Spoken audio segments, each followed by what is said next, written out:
Election day is just a month away, and one key group could make the biggest impact at the polls, according to experts: older adults. And that is why our partners at AARP have put together their voter guide to the key issues and important changes that older adults need to know. Joining us today, AARP Los Angeles Regional Director, Luis Campillo. Good morning, Luis.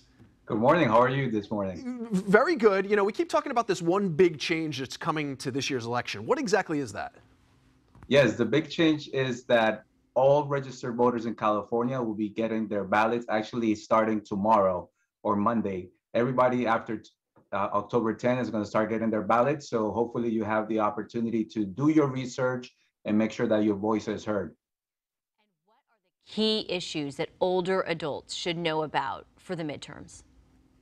Yes, I mean, these elections are so critical. There's many important races locally. I think as anybody who's been watching any TV recently knows.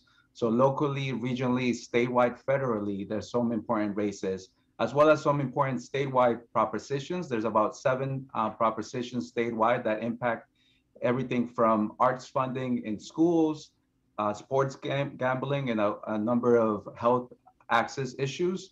And locally, more importantly, as we talk about housing and the affordability crisis, there are at least 2 local initiatives that impact housing and the city's ability to increase production of affordable housing, as well as access to parks and investments in parks, which are spaces that are not only important to older adults, but to their families. You know, Luis, we were just having a discussion about how confusing some of these initiatives can be in their verbiage. How exactly do you recommend people decipher properly what exactly that it is they're voting on?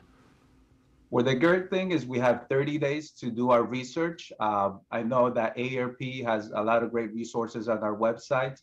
So you have the opportunity to do some research. I know in my family, one of the things that we do is we break up ballot propositions and we ask different members of the family to do their research and present the pros and cons.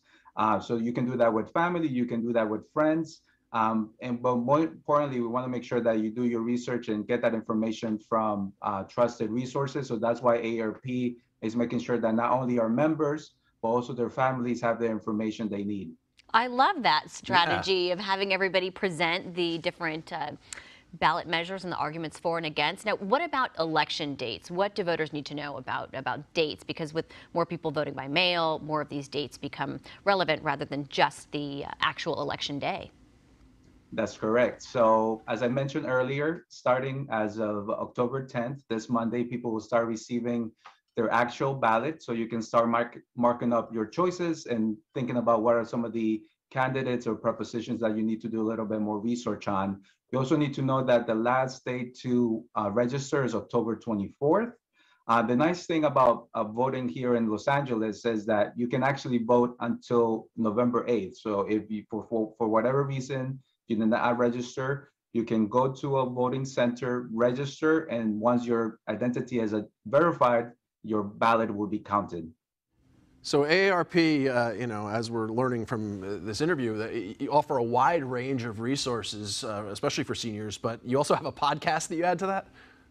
Yes, yes. We have a podcast called In Clear Terms with AARP. So we take this opportunity to share a lot about the issues that are important, not only to our members, but to their family. Again, a lot of the work that we do is intergenerational. So as you see online, we have a fantastic host, Dr. Thean Gordon, who is an AARP California volunteer, who actually on October 20th is going to be talking to Dean Logan, who is the LA County Registrar here in LA County, who's going to share additional information about how to register, the important deadlines, and some of the things that they're doing here in the County of LA to make sure that the voting system has integrity and to make sure that people have information and resources. And I know one of the pain points for so many of us who vote is the judicial nomination. So we're hoping to share additional information where people can go and get a little bit more insight onto those candidates as well. All right, Luis, thank you so much for being with us this morning. For more election information from AARP, you can visit aarp.org/CA votes or text the phrase CA votes to 22777 and head to aarp.org/InClearTerms to check out their podcast. We'll be right back.